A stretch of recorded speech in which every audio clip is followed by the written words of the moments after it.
എല്ലാവർക്കും യേശുവിൻ നാമത്തിലുള്ള വന്ദനം. കർത്താവ് നമുക്ക് അനുഗ്രഹിക്കപ്പെട്ട ദിവസങ്ങൾ ദാനമായി തരുന്നു. ഇന്നു മുതൽ 3 ദിവസം, അതായത് വ്യാഴം, വെള്ളി, ശനി, 3 ദിവസത്തെ ഉപവാസ പ്രാർത്ഥന പ്രൈസ് ജനറേഷൻ ചർച്ചിൽ വെച്ച് രാവിലെ 10:30 എല്ലാ മാസവും നമ്മൾ 3 ദിവസം ഉപവാസത്തിൽ ഇരിക്കാറുണ്ട്. നിങ്ങൾക്ക് കടന്നു വരാൻ കഴിയും. അതിനുള്ള എല്ലാവിധ പ്രോത്സാഹനവും നൽകുന്നു. ഞായറാഴ്ച നമുക്ക് അനുഗ്രഹിക്കപ്പെട്ട സഭായോഗമുണ്ടല്ലോ. പ്രൈസ് ജനറേഷൻ ചർച്ചിൽ ഇതുവരെ വരാത്തവർ ഈ ദിവസങ്ങളിൽ വരികയാണെങ്കിൽ പ്രാർത്ഥനയിലും പങ്കെടുക്കാം. നമുക്ക് ഒരുമിച്ച് പ്രാർത്ഥിക്കാനും കഴിയും. കർത്താവ് അനുഗ്രഹിക്കട്ടെ.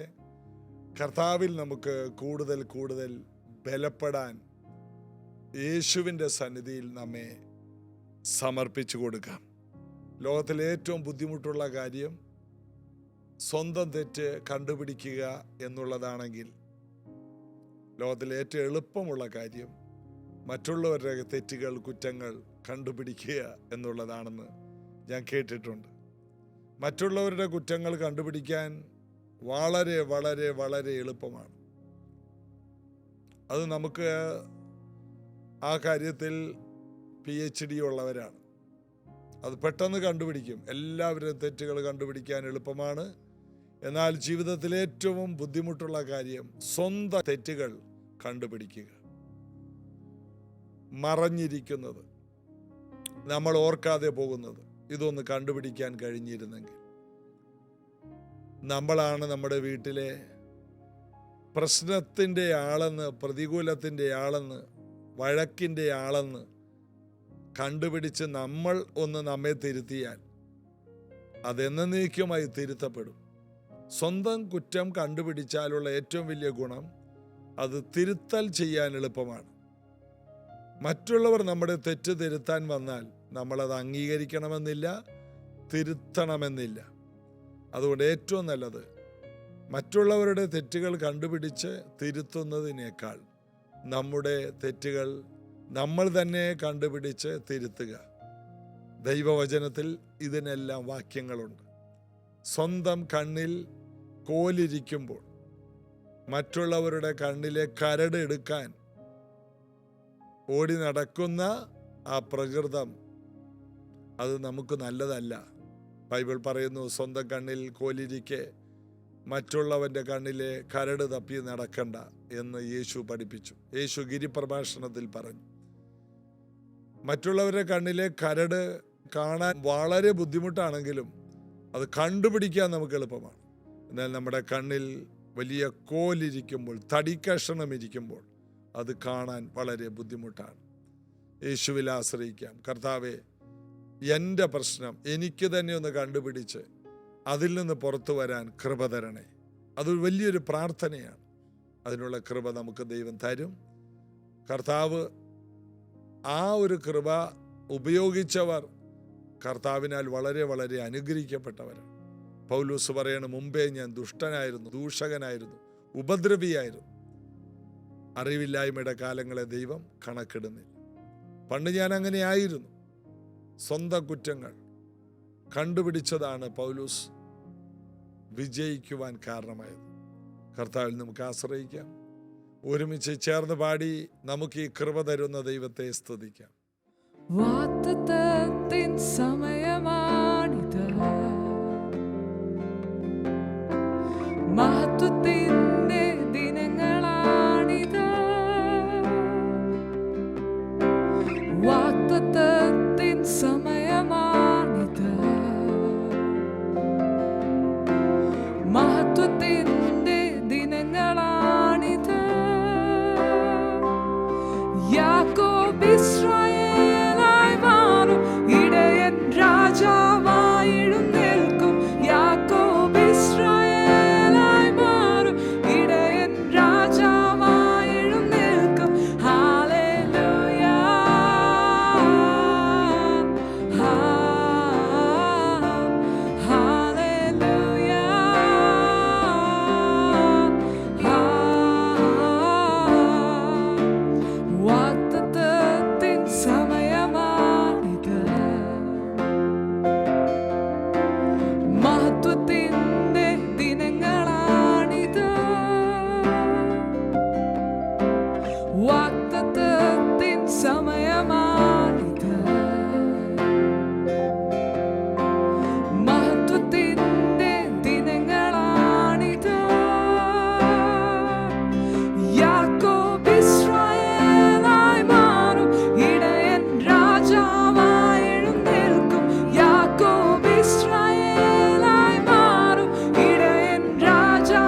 അസ്ഥി സൈന്യമായി നിവർന്നിടും, മഹത്വം ദേശത്തിൽ വിളങ്ങിടും. അസ്ഥി സൈന്യമായി നിവർന്നിടും, മഹത്വം ദേശത്തിൽ വിളങ്ങിടും. പരിശുദ്ധ റൂഹ,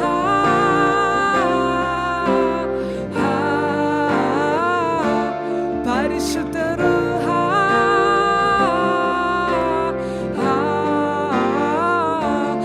അസ്ഥി സൈന്യമായി നിവർന്നിടും, മഹത്വം ദേശത്തിൽ വിളങ്ങിടും. അസ്ഥി സൈന്യമായി നിവർന്നിടും, മഹത്വം ദേശത്തിൽ വിളങ്ങിടും. പരിശുദ്ധ റൂഹ,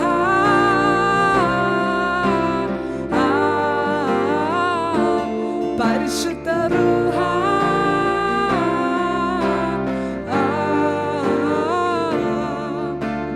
പോയ ദിനങ്ങൾ കണ്ണുനീർ വഴികൾ, പാപനുകത്തിൻ തോൽവിയേറ്റ നാൾ. പോയ ദിനങ്ങൾ കണ്ണുനീർ വഴികൾ, പാപനുകത്തിൻ തോൽവിയേറ്റ നാൾ. നീക്കി അടിമയെന്ന നാമം നൽകി പുത്രത്വത്തിനവകാശം. നീക്കി അടിമയെന്ന നാമം നൽകി പുത്രത്വത്തിനവകാശം. നീക്കി അടിമയെന്ന നാമം നൽകി പുത്രത്വത്തിനവകാശം. നീക്കി അടിമയെന്ന നാമം നൽകി പുത്രത്വത്തിനവകാശം. അപ്പാ പിതാവേ,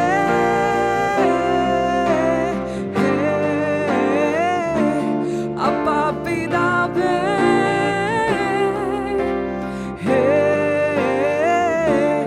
അപ്പാ പിതാവേ,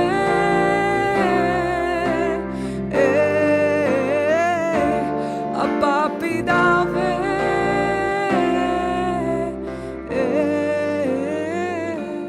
യാക്കോബ് ഇസ്രായേലായി മാറും, ഇടയൻ രാജാവായി എഴുന്നേൽക്കും. യാക്കോബ് ഇസ്രായേലായി മാറും, ഇടയൻ രാജാവായി എഴുന്നേൽക്കും. ഹല്ലേലൂയ,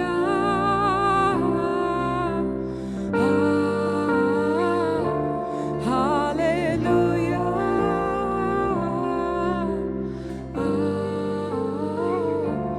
പരിശുദ്ധ റൂഹ,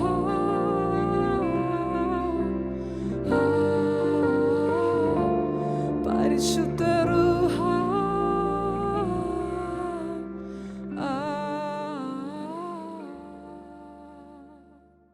അപ്പോസ്തലപ്രവൃത്തി 7-ാം അധ്യായത്തിൽ 15-ാം വാക്യം ഇന്ന് നമുക്ക് വായിക്കാം. യാക്കോബ് മിസ്രൈമിലേക്ക് പോയി.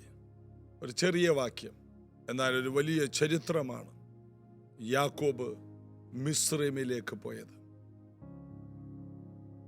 എന്തിന് യാക്കോബ് മിസ്രൈമിലേക്ക് പോയി? പണത്തിന് വേണ്ടിയാണോ? അല്ല. ഭക്ഷണത്തിന് വേണ്ടിയാണോ? അല്ല. ഒരു ജോലി തേടിപ്പോയതാണോ?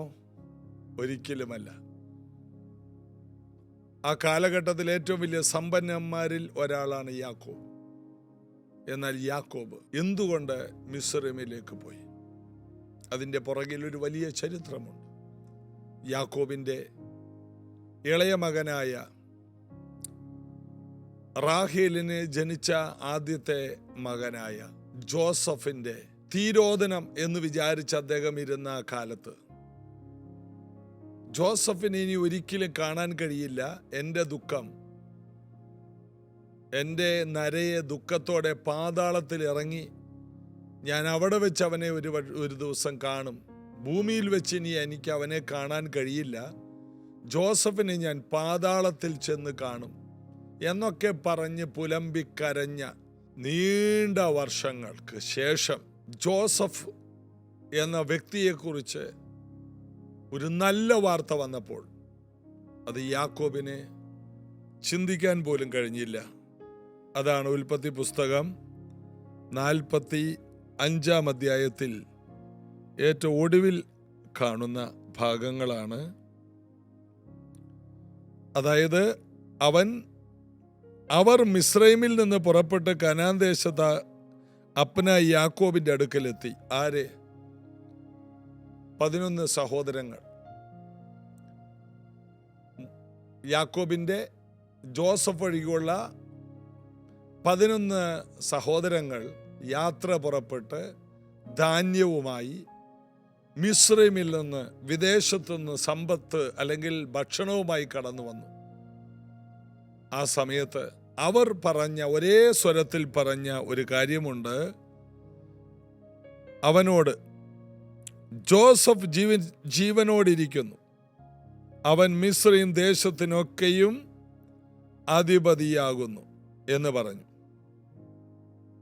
ജോസഫ് ജീവിച്ചിരിക്കുന്നു എന്ന് മാത്രമല്ല, അവൻ ഒരു രാജ്യത്തിൻ്റെ മുഴുവനും അധിപതിയാണ്. ആ നിലവാരത്തിൽ അവൻ ജീവിക്കുന്നു. ജോസഫ് വെറുതെ ജീവിക്കുകയല്ല, ജോസഫ് വാഴുന്നു. ഒരു വലിയ സാമ്രാജ്യത്തിൻ്റെ വലിയ നാടുവാഴിയായിട്ട് ജോസഫ് വാഴുന്നു. ഇങ്ങനൊരു വാർത്ത, മകൻ മരിച്ചു എന്ന് ചിന്തിച്ച് നീണ്ട വർഷങ്ങൾ കരഞ്ഞ ഒരുവന് ഇങ്ങനൊരു വാർത്ത കിട്ടുമ്പോൾ അവനിലുണ്ടാകുന്ന ഒരനുഭവം, അതിനെ അടുത്ത വാക്യം എങ്ങനെയാണ്? അപ്പോൾ യാക്കോബ് സ്തംഭിച്ചു പോയി, അവർ പറഞ്ഞത് വിശ്വസിച്ചതുമില്ല. യാക്കോബ് സ്തംഭിച്ചു പോയി, അവർ പറഞ്ഞത് വിശ്വസിച്ചില്ല. അതായത്, ഞാൻ നിങ്ങളുടെ കാലത്തൊരു പ്രവൃത്തി ചെയ്യും, അത് കേട്ടാൽ നിങ്ങൾ വിശ്വസിക്കില്ല എന്ന് പ്രവചന പുസ്തകത്തിൽ വായിക്കുന്ന പോലെ, കേട്ടാൽ ഒരിക്കലും വിശ്വസിക്കാൻ കഴിയാത്ത നിലയിൽ ചിലതൊക്കെ ചെയ്യുന്നവനാണ് കർത്താവ്. നമ്മുടെ ചിന്തകൾക്കപ്പുറമായി പ്രവർത്തിക്കുവാൻ കർത്താവിന് ചില കാര്യങ്ങളുണ്ട്. നമ്മുടെ ചിന്താഗതിക്കപ്പുറമായി ആശ്ചര്യപ്പെടുത്തിക്കൊണ്ട് ചില കാര്യങ്ങൾ ചെയ്യുവാൻ കർത്താവ് പദ്ധതിയിട്ടിട്ടുണ്ട്. ഒന്നുകൂടി പറഞ്ഞാൽ, കർത്താവ് ഒത്തിരി സർപ്രൈസുകൾ തരുന്ന കർത്താവാണ്. നമുക്ക് സർപ്രൈസ് ഭയങ്കര ഇഷ്ടമാണ്. ഒരാൾക്കൊരു ഗിഫ്റ്റ് കൊടുക്കുമ്പോൾ അത് ഗിഫ്റ്റായിട്ട് കൊടുക്കുമ്പോൾ വലിയ സർപ്രൈസ് ഇല്ല, ആ ഗിഫ്റ്റ് കിട്ടുമെന്നറിയാം. എന്നാൽ സർപ്രൈസായിട്ടൊരു ഗിഫ്റ്റ് കിട്ടിയാൽ, നമ്മൾ പ്രതീക്ഷിക്കാത്ത ഒരാളുടെ അടുക്കൽ നിന്ന് അപ്രതീക്ഷിതമായിട്ടൊരു ഗിഫ്റ്റ് കിട്ടിയാൽ, അതൊരു ഭയങ്കര ആശ്ചര്യമായിരിക്കും. യാക്കോബ് സ്തംഭിച്ചു പോയി, വിശ്വസിക്കുന്നില്ല, വിശ്വസിക്കാൻ കഴിയുന്നില്ല. ഇതുപോലെ ഒരിക്കലും ഇനി കാണില്ല എന്ന് പറയുന്ന ചില നന്മകൾ, നമ്മൾ ഏറ്റവും കൂടുതൽ കാണാൻ കൊതിച്ച ചില നന്മകൾ, അത് ശ്രേഷ്ഠമായി നമുക്ക് ലഭിക്കുമ്പോൾ നമുക്കുണ്ടാകുന്ന ഒരു വികാരമാണ്, അത് സ്തംഭിച്ചു പോയി. ഇതുപോലെ ഇത് കേൾക്കുന്ന പലരെയും കർത്താവ് സ്തംഭിപ്പിക്കാൻ പോവുകയാണ്. നിങ്ങൾ പറഞ്ഞില്ലേ ഒരിക്കലും അത് കാണാൻ പോകുന്നില്ലെന്ന്, നിങ്ങളുടെ വാഗൊണ്ട് പറഞ്ഞല്ലേ, ജീവിച്ചിരിക്കുമ്പോൾ ഇനി ഞാൻ അത് കാണാൻ പോകുന്നില്ല എന്ന് ചിന്തിക്കുകയും പറയുകയും ചെയ്ത വിഷയമില്ലേ, ആ വിഷയം സമൃദ്ധമായി നിങ്ങൾ കാണുമ്പോൾ, അതിനെക്കുറിച്ച് കേൾക്കുമ്പോൾ നിങ്ങൾക്കുണ്ടാകുന്ന ഒരു വികാരം, സ്തംഭനം, ഹൃദയസ്തംഭനമല്ല, സന്തോഷം കൊണ്ടും ആശ്ചര്യം കൊണ്ടും നിങ്ങളിൽ ഉണ്ടാകുന്ന ചില കാര്യം, അത് ഒരു വാക്കുകൊണ്ട് വിവരിക്കാൻ കഴിയില്ല. അവർ പറഞ്ഞത് വിശ്വസിച്ചില്ല.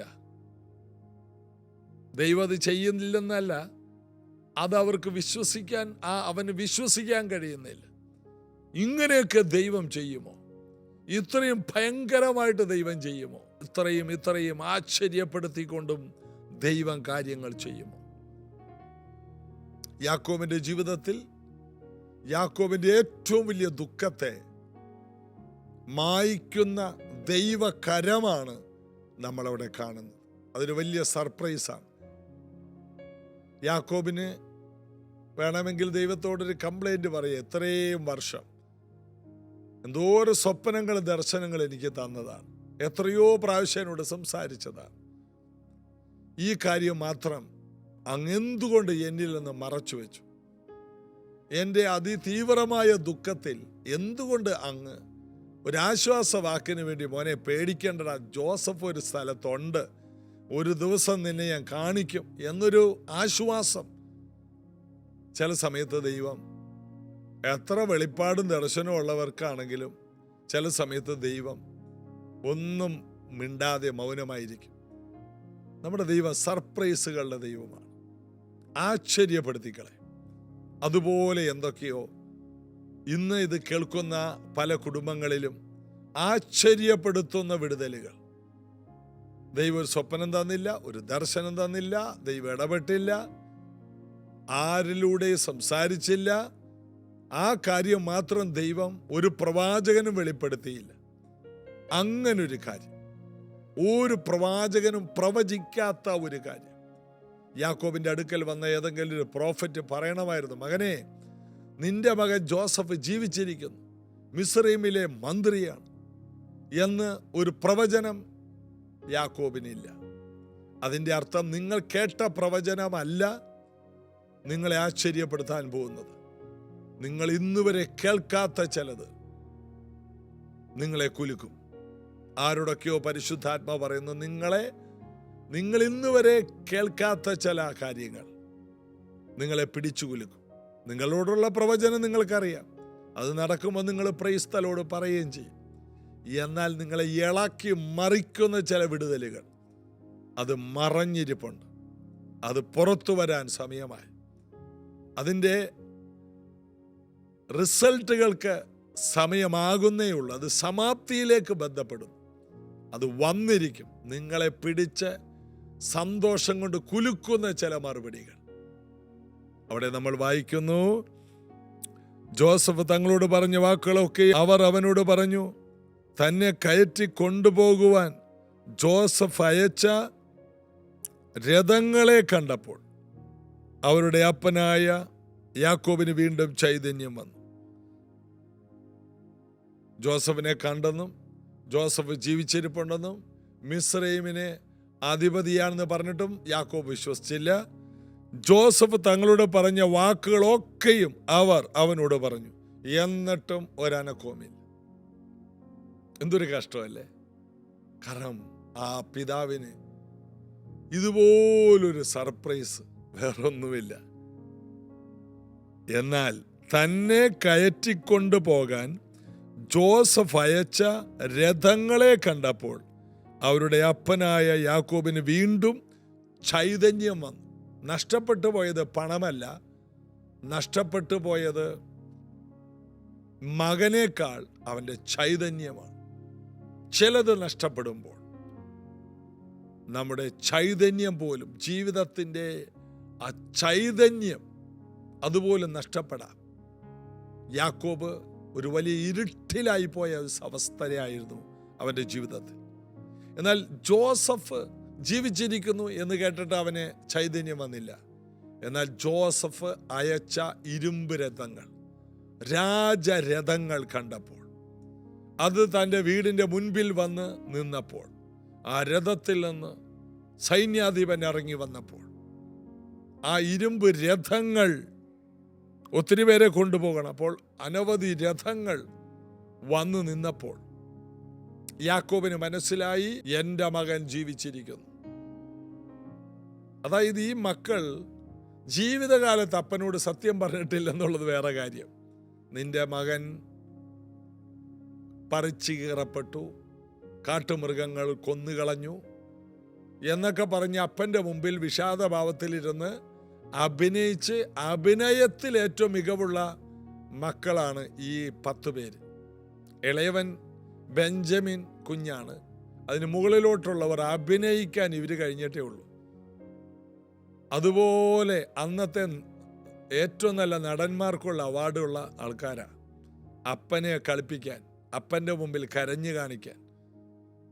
അപ്പം അങ്ങനത്തെ ആൾക്കാരെ ഇപ്പോൾ യാക്കോബിന് വിശ്വാസമില്ല. എന്നാൽ അവർ പറഞ്ഞത് അംഗീകരിച്ചത് ആ ഇരുമ്പ് രഥങ്ങൾ, അത് രാജാക്കന്മാരുടേതാണ്. ഇരുമ്പ് രഥങ്ങൾ വന്ന് വീടിൻ്റെ മുൻപിൽ നിന്നപ്പോൾ ഇരുമ്പ് രഥത്തിൽ സ്വർണമോ വെള്ളിയോ കൊണ്ടുവന്ന് കൊടുത്തപ്പോഴല്ല, അതെല്ലാം യാക്കോബിന് ആവശ്യം പോലെയുണ്ട്. ഇരുമ്പ് രഥങ്ങൾ കണ്ടപ്പോൾ, തൻ്റെ മക്കൾ പറഞ്ഞതും അതും കൂടി കൂട്ടിച്ചേർത്തപ്പോൾ യാക്കോബിന് ചൈതന്യം വീണ്ടും വന്നു. ചൈതന്യം നഷ്ടപ്പെട്ടു പോയ പലരുമുണ്ട്. വർഷങ്ങളായി ജീവിതത്തിൽ ചൈതന്യം നഷ്ടപ്പെട്ടവരുണ്ട്. ഇനി ഒരിക്കലും ഒരു നന്മ കാണില്ലെന്ന് ചിന്തിക്കുന്നവരുണ്ട്. നിങ്ങളുടെ ചൈതന്യത്തെ വീണ്ടും മടക്കി തരാൻ, നിങ്ങളുടെ വാർദ്ധക്യത്തിൽ വീണ്ടും ചൈതന്യമുള്ളവരാക്കി നിങ്ങളെ മാറ്റാൻ കർത്താവ് മതിയായവൻ. മക്കളും കൊച്ചുമക്കളായിട്ടും ഒരു കാലത്തുണ്ടായിരുന്ന ചൈതന്യം മക്കളുടെ കാലത്ത് നഷ്ടപ്പെട്ടു പോയെങ്കിൽ വീണ്ടും നിങ്ങളുടെ യൗവന പ്രായത്തിലുണ്ടായിരുന്ന അതേ ചൈതന്യം, ആ ചൈതന്യമാണ് കഠിനാധ്വാനിയായി അധ്വാനിച്ച് മുന്നോട്ട് പോകാൻ യാക്കോബിനെ ശക്തീകരിച്ചത്. അവൻ്റെ യൗവന പ്രായത്തിൽ ഉണ്ടായിരുന്ന ആ ചൈതന്യം, അനുഗ്രഹം പ്രാപിക്കാനുള്ള ചൈതന്യം, ഉന്മേഷം, നവോന്മേഷം എല്ലാം യാക്കോബിന് മടങ്ങി വന്നു. വീണ്ടും ചൈതന്യമുണ്ടായി. അടുത്ത വാക്യം, മതി, എൻ്റെ മകൻ ജോസഫ് ജീവനോടിരിക്കുന്നു, ഞാൻ മരിക്കും മുമ്പേ അവനെ പോയി കാണും എന്ന് ഇസ്രായേൽ പറഞ്ഞു. ഞാൻ മരിക്കും മുമ്പേ അവനെ കാണാൻ പോകും. അങ്ങനെ യാക്കോബ് മിസ്രൈമിലേക്ക് പോയി. പട്ടിണി കാരണം പട്ടിണി കിടന്ന് മരിക്കാതിരിക്കാനല്ല, നല്ല ഒരു ജീവിതം ഉണ്ടാകാൻ വേണ്ടിയല്ല, എനിക്ക് എൻ്റെ മകനെ കാണാൻ കഴിയും. എൻ്റെ ഏറ്റവും വലിയ സ്വപ്നം, എൻ്റെ ഏറ്റവും വലിയ ആഗ്രഹം, എൻ്റെ മകൻ, ഞാൻ അവനെ കാണും. അങ്ങനെ യാക്കോബ് മിസ്രൈമിലേക്ക് പോയി. അല്ലെങ്കിൽ ഒരിക്കലും യാക്കോബ് മിസ്രൈമിലേക്ക് പോകില്ല. അവരൊക്കെ ഭയങ്കര ഉറച്ച തീരുമാനമുള്ളവരാണ്. എന്നാൽ തൻ്റെ മകൻ അവിടെ ഉണ്ടെന്നറിഞ്ഞപ്പോൾ യാക്കോബ് മിസ്രൈമിലേക്ക്, ഈജിപ്തിലേക്ക് പോയി. അങ്ങനെ തൻ്റെ ശേഷിക്കുന്ന കാലം മുഴുവനും ജോസഫ് എന്ന മന്ത്രിയുടെ ആ ദേശത്ത്, ഗോശാൻ ദേശത്ത് ഏറ്റവും മനോഹരമായ ജീവിതവും ഏറ്റവും നല്ലൊരു അന്ത്യവും യാക്കോബിനുണ്ടായി. ഇത് കേട്ട ഓരോ വ്യക്തികളോടും പറയാം, ജീവിതത്തിൽ എവിടെയെങ്കിലുമൊക്കെ ഷോക്കേറ്റതുപോലെ, ചൈതന്യം നഷ്ടപ്പെട്ടതുപോലെ, അസാധാരണമായ തകർച്ചയിലൂടെ കടന്നുപോയി, ഒരു കാലത്തുണ്ടായിരുന്ന ഉന്മേഷമെല്ലാം നഷ്ടപ്പെട്ടു പോയെങ്കിലും പേടിക്കണ്ട. ചില ഇരുമ്പ് രഥങ്ങൾ നിങ്ങളുടെ വീട്ടുമുറ്റത്ത് നിങ്ങളെ തേടി വരുന്ന ഒരു സീസൺ വരുന്നു എന്ന് ഞാൻ നിങ്ങളെ നോക്കി പ്രവചിക്കുകയാണ്. നഷ്ടപ്പെട്ടു പോയ ഉന്മേഷം വീണ്ടും തിരിച്ചു തരുന്ന ചില റിസൾട്ടുകൾ നിങ്ങളുടെ വീട്ടുപടിക്കൽ എത്താൻ പോകുന്നു. അത് വെറും ആമസോൺ ഓർഡർ മാത്രമല്ല, നിങ്ങളുടെ ഏറ്റവും വലിയ സ്വപ്നങ്ങൾ, തകർന്നു പോയ സ്വപ്നങ്ങൾ യാഥാർത്ഥ്യമാക്കുന്ന ചില കാര്യങ്ങൾ, ആശ്ചര്യപ്പെടുത്തുന്ന ചില കാര്യങ്ങൾ യേശുവിൻ്റെ നാമത്തിൽ നിങ്ങൾക്ക് സംഭവിക്കും. പ്രാർത്ഥിക്കാം. കർത്താവേ, ഇത് കേട്ടുകൊണ്ടിരിക്കുന്ന ഉണർവ് നഷ്ടപ്പെട്ട, ചൈതന്യം നഷ്ടപ്പെട്ട, മടുപ്പിലായിപ്പോയ, നിരാശയിലായിപ്പോയ പല വ്യക്തികൾക്കും ഇന്നൊരു നവചൈതന്യം യേശുവിൻ നാമത്തിലുണ്ടാകട്ടെ. ഒരിക്കൽ ലഭിക്കില്ലെന്ന് ചിന്തിച്ച് എഴുതി തള്ളിയ വിഷയം പോലും അത്ഭുത മറുപടിയായി ഇവരുടെ ജീവിതത്തിലേക്ക് വീണ്ടും കടന്നു വരട്ടെ. രംഗപ്രവേശനം ചെയ്യട്ടെ. ഇവരെ ആശ്ചര്യപ്പെടുത്തുന്ന വിടുതലുകൾ യേശുവിൻ നാമത്തിലുണ്ടാകട്ടെ. വാർദ്ധക്യത്തിൽ യാക്കോബിന് ചൈതന്യം വന്നതുപോലെ സമയം കഴിഞ്ഞിട്ടും ദൈവത്തിൻ്റെ കരം ചലിച്ചത് കണ്ടതുപോലെ കർത്താവേ, ഇവർ അത് കാണട്ടെ. സൗഖ്യങ്ങൾ കാണട്ടെ, വിടുതലുകൾ കാണട്ടെ, നന്മകൾ കാണട്ടെ. ജീവിതത്തിൽ ഒരിക്കലും കാണില്ലെന്ന് പറഞ്ഞ പല വിടുതലുകളും ആശ്ചര്യപ്പെടുത്തുമാർ അവർ കാണട്ടെ. സൗഖ്യങ്ങളും വിടുതലുകളും ഞങ്ങൾ കൽപ്പിക്കും യേശുവിൻ നാമത്തിൽ. ആമേൻ. വിശ്വസിക്കുക, നമ്മെ ആശ്ചര്യപ്പെടുത്തുന്ന അത്ഭുതങ്ങൾ കർത്താവ് കരുതി വെച്ചിട്ടുണ്ട്. ഒരിക്കലും ലഭിക്കില്ലെന്ന് പറയുന്ന ചില കാര്യങ്ങൾ നമ്മൾ കാണാൻ പോവുകയാണ്. കർത്താവ് അനുഗ്രഹിക്കട്ടെ.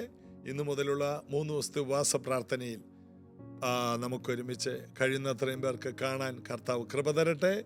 ദൂരെയുള്ളവരെ ഓർത്ത് ഞങ്ങൾ പ്രാർത്ഥിക്കുന്നു. നാളെ ഇതേ സമയത്ത് വീണ്ടും ജീസസ് എവരിഡേയിൽ കാണാം. God bless you.